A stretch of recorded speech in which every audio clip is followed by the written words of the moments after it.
Matthew, we've been looking at, we titled the whole book, When God Broke His Silence, because it came at a time after 400 years of silence, with the end of the Old Testament to the beginning of the New Testament. They call it the silent years because God didn't say anything to his people. He was silent for 400 years. And then we come to the New Testament when we open the book of Matthew, the first book there. And so that was kind of our theme for it, when God broke his silence. And we looked at different things that happened as God broke his silence. And today what we're going to see is that when he broke his silence after this 400 years, he reveals to us that Jesus should be the object of and reliance upon for our rest. Last week, Jesus said to come to him, all you who are wearied and heavy laden, and he would give you rest. That was the command that he gave at the end there. And what's crazy to me is that immediately after giving that statement and that invitation for people to experience rest, that statement, that phrase, that invitation comes under scrutiny. They're like, well, wait a minute. What are you talking about? You see, rest wasn't something new for the Jews. They understood that God had a plan for us to experience rest. To the Pharisees, Sadducees, and scribes, when Jesus said these things, to come to him and they would find rest, they looked at that really as opposition to their religious system, to what they had been doing, and what they were saying is how you experience God's rest. In reality, what Jesus was wanting to do is bring clarity to what rest and reliance looks like. He wanted people to understand that. When God says rest, what does he mean? When he wants us to rely on him, what does he mean by that? You see, we know that the fourth commandment in Exodus chapter 20, verse 8, says that we are to remember the Sabbath day and to keep it holy. Now, the problem was, how did they determine what was holy and how to keep it? What was rest? What did it look like? Now, it would be easy for us to want to kind of tear apart the Pharisees and say how bad they are, but they were just trying their best. And I think sometimes what happens is we want to make them out to be the villains, when in reality they were just trying to bring clarity. They were trying to bring understanding. But what happens is sometimes we get so caught up in our thoughts that we lose sight with what God is really trying to say. I think they began with good intentions, but their intentions led them to a place that they didn't want to be. And I know for my life, sometimes I get to that place. And I think we've all been there, where we started with good intentions, but as we progressed, it wasn't really the outcome we were expecting. And so therefore we need to stop and step back and say, okay, God, what's wrong here? What do I need to change? I read a book a few years back because the title fascinated me. The title was Accidental Pharisee. and the whole preface of the book is that there's sometimes we go through life and we accidentally become Pharisees because we've lost sight of Jesus. And I thought, wow, it was a good read. It was a hard read, but it was good. And so here's what happens. As the Pharisees, Sadducees, and scribes tried to make sense, what they did is they put together what's called the Talmud, which is a collection of rabbinic Jewish texts that recorded the oral traditions of the early rabbis. So they had the laws that God laid out in his word, but then they added to those laws their oral traditions. And throughout time, what had taken place is that these oral traditions, which were meant to bring clarity to God's law, almost superseded God's law. And they found themselves in this place where they almost held, well, they didn't almost, but they held their traditions above what God was saying. Now, the Talmud included 23 chapters on how to keep the Sabbath. Sounds like rest, doesn't it? Could you imagine that? Hey, you need to have a day of rest, but first you got to read these 23 chapters. That just kind of seems more work. But here's a few of the things that they described, and I just want to show it to you because to me, it's like, holy cow. There was a section in it on bearing a burden. So you can imagine if they were told that they couldn't, bear a burden, they would need to ask themselves, well, what is a burden? That's a logical question. So here was their conclusion. They thought, well, a burden must weigh something, so how much does a burden weigh? The conclusion is a burden was an object that weighed no more than a dried fig. No more than a dried fig. So if you had false teeth, you better not take them out because you couldn't put them back in the next morning. If you had one leg and it fell off, you're going to have to hop the rest of the day because you couldn't put it back on because you would then be bearing a burden. They had a definition on work. So they asked the question, well, what is work? Well, if you pulled out a hair in your head because you had that 6-inch hair growing in the middle of your forehead, anybody else had that one? How do you miss a 6-inch hair in the middle of your forehead? I know some of you don't have that problem, but others, it's real. If you were to pull that out, you would be considered giving yourself a haircut and therefore having worked. Okay? Burning or causing anything to burn would be considered work. So if you flicked a toothpick into fire and it caught fire, that was work. This is the one that gets me. If you were a guy and you went outside and you spit on the ground, but as you spit, it landed on a rock, not only were you a good shot, but you were okay. If the spit hit the ground and it made a furrow, you were considered plowing, and therefore you were doing work. Where do you come up with these things, right? So to say that the Sabbath might have become the most stressful day of the week is an understatement. So when Jesus invited us to meet with him and to take his yoke upon him and his burden was light, what he was trying to do is remove the burden of that the religious system, that the religious leaders placed upon people so that they could be free. Matthew 5:17 says this, "Do not think that I came to destroy the law or the prophets. I did not come to destroy it, but to fulfill them." So Jesus didn't come to do away with the law. What he wants us to understand and what he wants us to see is how he is the fulfillment of the law. And so when it comes to the Sabbath, what he wants us to understand is that not only is he Lord of the Sabbath, but he is our Sabbath. And in him is where we find rest for our weary souls. And so today we will look at how, if we want to truly rest, it comes as Jesus becomes the object of our rest. And the object and the one that we rely upon to provide that rest. And we're going to look at a couple things. The first thing we're going to look at is who and how we rest. So chapter 12, verse 1, it says, "At that time, Jesus went through the grain field on the Sabbath, and his disciples were hungry and began to pluck heads of grain and to eat. And when the Pharisees saw it, they said to him, 'Look, your disciples are doing what is not lawful to do on the Sabbath.'" I don't know how you hear that. I don't know what that sounds like to you. I kind of hear it with kind of this condescending and accusation. Look at those guys. What are they doing? Put picture with me. Here you are, the rabbi, and you're walking with your disciples. Here Jesus is. He's walking with his boys. They're heading to the synagogue. We know that because we'll see that in a little bit. And all of a sudden, they're in the midst of this wheat field. Now, roads back then are not like the roads we have in America today. It wasn't like you could just get in your car and drive somewhere. You had to walk. And the roads were not very wide. Most places you just kind of walked on a trail to get somewhere. And you would walk through grain fields.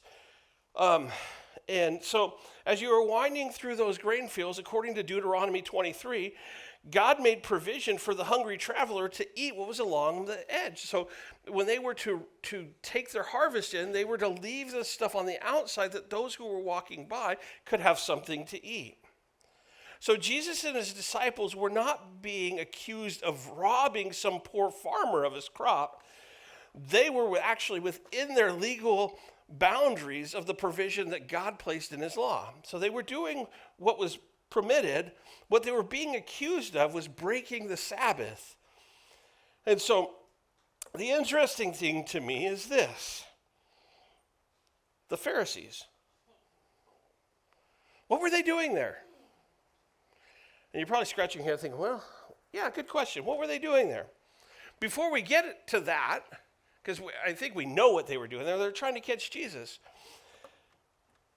Consider what they did to get there. We were told, and we're told that there's to be no traveling on the Sabbath. And so the religious leaders said, okay, well, if we can't really travel, we still got to be able to move around. So how far can we go? Their conclusion was a Sabbath day journey was no more than 1,000 yards from your house.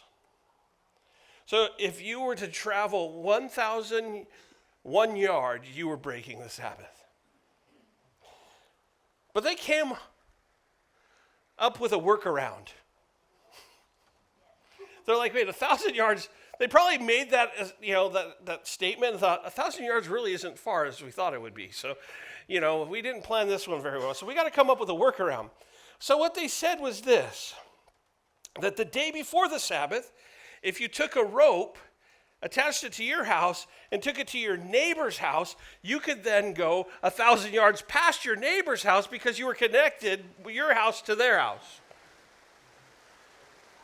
Whoa.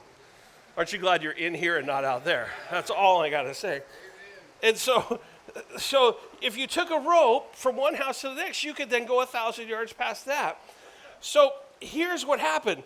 Number one, they themselves had either broken their own rules by going past 1,000 yards, or they went to extreme measure and great lengths to be able to get into that field so that they could accuse Jesus for what his disciples were doing.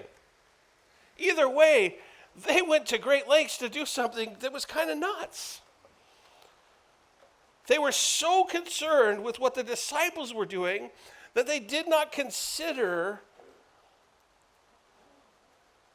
what they were doing.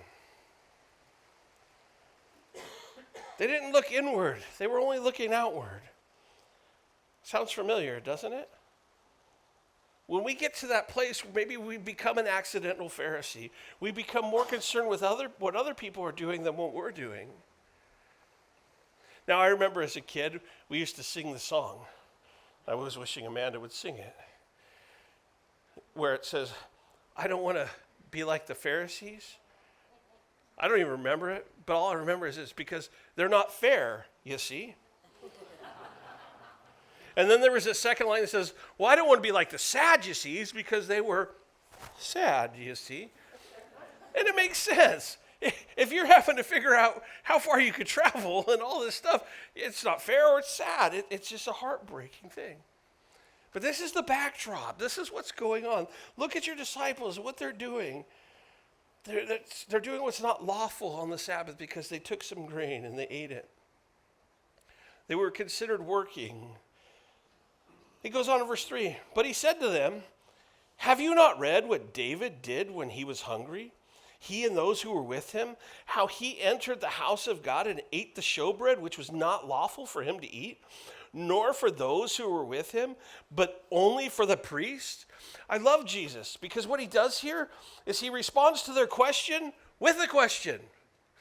He doesn't really even answer it directly. He simply says, have you not read the Bible? Have you read the Bible, the thing that you're trying to interpret?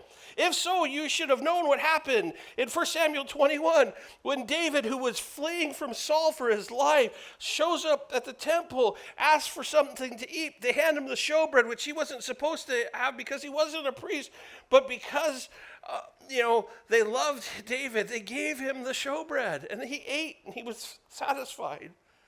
You see, what 1 Samuel 21 shows us is this. Love is more important than the law.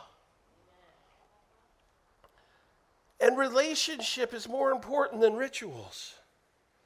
And how often do we forget that? But I believe that Jesus chose David specifically to illustrate the point that David was a rejected king, the rejected king of Israel at this time, and therefore associating himself, saying, look at me. The King of Kings is also the rejected king of Israel. But he goes on and he says, or have you not read in the law that on the Sabbath the priests in the temple profane the Sabbath and are blameless?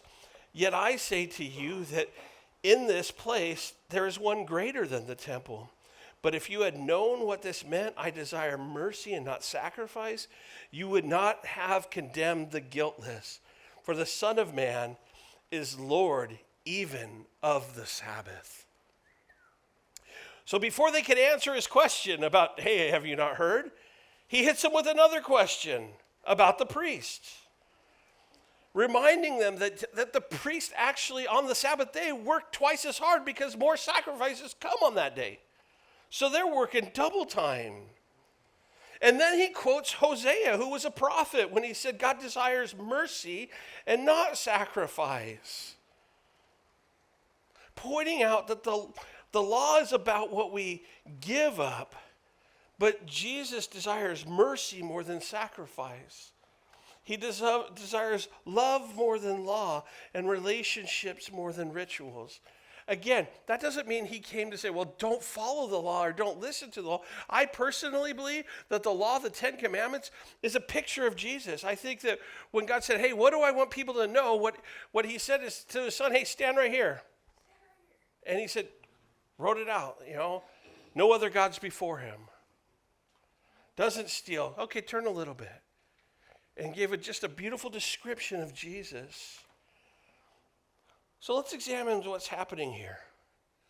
Jesus points out and points us to David, the king that they honored. He points out the priests who work on the Sabbath and the prophet Hosea, who declared God's love, mercy, how God loves mercy more than sacrifice. You see what Jesus was proclaiming this day as being the Lord of the Sabbath? He was saying this, I am the King of Kings, the great high priest, and the prophet of God. I am the anointed one. I am the Messiah whom you've been looking for, and I am your true rest. That's what he was saying. And in declaring that he was the Lord of the Sabbath, Jesus was claiming equality with God because God's the one who established the Sabbath in Genesis 2, verses 1 through 3. And as the one who is the Lord of the Sabbath, Jesus is the object of our rest. We rest in his work. We rest in what he has accomplished. We rest in his love, his mercy, his grace, his word, his finished work. And our rest is a result of walking with him. You see, that's what the disciples did. They didn't say a word. They didn't defend themselves. Jesus defended them. The second thing that we look at is who and how we rely. Who do we rely on and how do we rely on him? Verse 9, and now from there, he went into their synagogue, and behold, there was a man who had a withered hand. And they asked him, saying, is it lawful to heal on the Sabbath? You got to love their questions. That they might accuse him. Then he said to them, what man is there among you who has one sheep, and if it falls into a pit on the Sabbath, will not lay hold of it and lift it out? Of how much more value is there than in a man than a sheep? Therefore, it is lawful to do good on the Sabbath.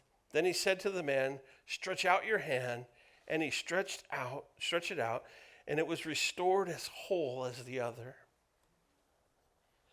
So, first thing that we got to point out is, where did he go? We're told he went into their synagogue. It's fascinating to me, just that phrase there. It was theirs. It belonged to them. No longer was it God's synagogue. It was theirs. You see, it's a tragedy when a church is no longer Jesus' church, where Jesus is no longer honored and loved and exalted and worshiped, where Jesus has become nothing more than a mascot. And those churches exist. We believe in Jesus. That's who we believe in. We believe that he's the Son of God, that he was the Messiah, he was the chosen one, that he is the essence of our salvation. Now, churches will say that, but then right afterwards, what they will say is, now let's get down to what really matters in the church. We got to plan for these programs. You know, we got a lot going on. But we want to make sure that our focus is that everything that we do is so that we add to the fame of Jesus. That at the end of the day, that people know that he is who he said he was, that he did what he said he was going to do. And so we're always asking ourselves, are there things that we need to stop doing because they're getting away in the way of that mission? Have we become accidental Pharisees? But he went into their synagogues, and I love that because what it shows us is this, that even when we've got to places where we never intended to go, Jesus never stops pursuing us. He doesn't give up on us. He continues to come in time and time and time again. Revelation tells us, behold, I stand at the door and knock. You know, and people use that as an evangelistic tool, but the sad reality is, no, that's Jesus knocking on the door of a church, which what that means is Jesus on the outside knocking to get in where he should rightfully be.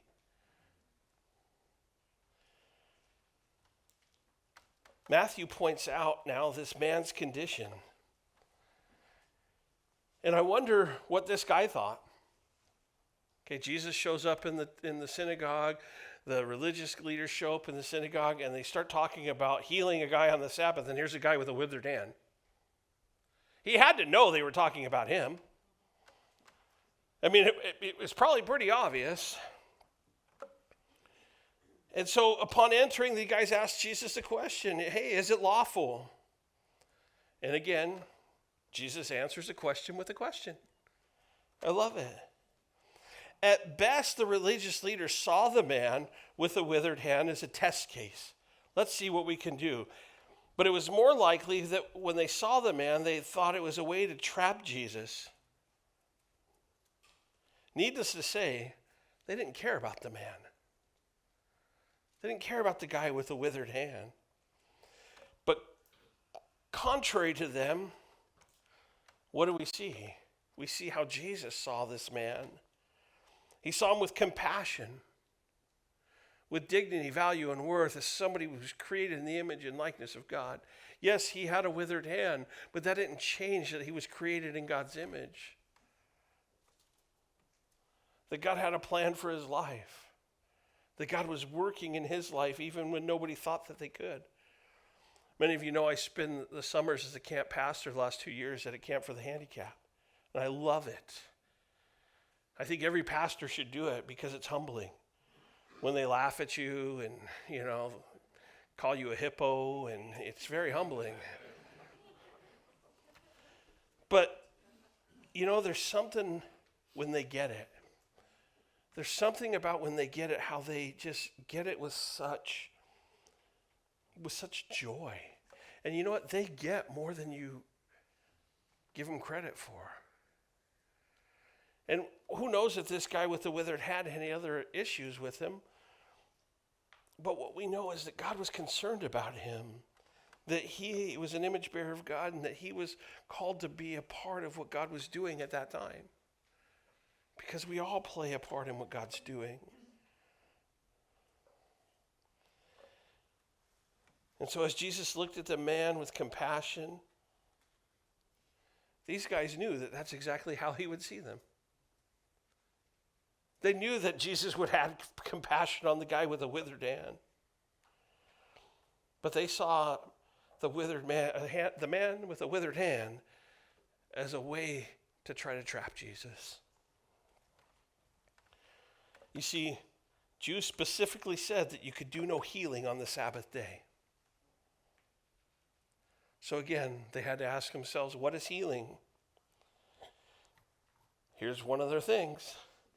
If a man cut himself and he was bleeding to death on the Sabbath, it would be okay for you to put a tourniquet on that man to stop the bleeding. But if you put ointment on that injury, and that ointment began the healing process, you were breaking the law.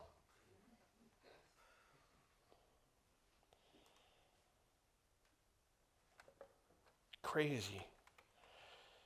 You see, what we see is that when we become bound up in regulations, traditions, and rituals, our hearts become cold and hardened towards people, constantly judging and finding fault with them. You see, a religion apart from relationships will make you a pompous, snooty, holier-than-thou Pharisee. Now you're saying, well, Sean, that was kind of harsh. Yeah, it was. But that's the reality of it. That's not what God wants. The religious leaders use this man and his handicap as a weapon to fight against Jesus. Tell me that's not harsh. Where Jesus loved this man. Jesus argued that if a farmer had sheep, he could care for his animal on a Sabbath. So why can't we care for a man who has a withered hand? Who was definitely created in the image of God. And then he reminded them that he, not them, was the Lord of the Sabbath. And I think that's what they didn't like. And then Jesus does something fascinating. He commands the man to stretch out his hand. Jesus asked this man to do something that was impossible for him to do in his current condition. It's probably something that this guy, had he thought about it often, would be like, yeah, I would love for my hand not to be withered. And maybe he's tried time and time and time again to unwither his hand. But Jesus gave him a command to do something. The man didn't say, well, I can't, it's paralyzed. He knew there was something different about Jesus. And how did he know that? Because Jesus first loved this man and defended this man and demonstrated his love by standing up for him, by defending him. And it was as a result of that understanding of who Jesus was, that his faith was strengthened to do something that maybe he tried to do time and time and time again, but this time something was different. This time he was actually able to straighten those fingers out. And for the first time, and who knows how long, I don't know how this guy's hand got paralyzed. Maybe it was his whole life, but for the first time in a while at least, he was made whole. The burden that he carried was removed. He simply stretched it out as an act of obedience to God's word and God's command. You see, there's power in the word of God. God's commandments are God's enablements. If God asks you to do something, he's going to give you what you need to do it. Jesus gave both the command and the ability to fulfill it. And the man put forth the effort and was healed, making Jesus the who and the how of his healing. You've heard me say this many times, but if we can explain it, God probably didn't do it. This guy had one of those God-defining moments in his life that he couldn't explain. I'm sure people asked him, how did that happen? He was like, I don't know, as he scratched his head with the hand that's not withered anymore. It bewildered him. God did something that he couldn't explain, and therefore nobody could dispute it. And here's what I want to encourage you with today.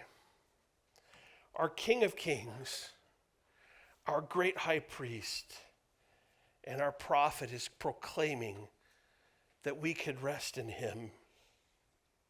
Because Jesus, he is our healer. Because Jesus, he is our defender. And Jesus is the one that enables us to do what he asks us to do. Jesus is the one that shows mercy and sacrifice because he was both. And that love is more than the law. And he showed that love by fulfilling the law. Why? So that we could enter a relationship with him that is not dependent upon ritual. but driven by love. And so today, may mercy, love, and relationships be what marks our lives in Jesus' church, so that the world could see that God is working and he is doing things that we won't be able to explain. But he's drawing people to himself so that they could stretch out their hand and embrace the love that Jesus is offering them. And so may we be merciful. May we be loving. May we look for relationships. And may that be what marks our lives.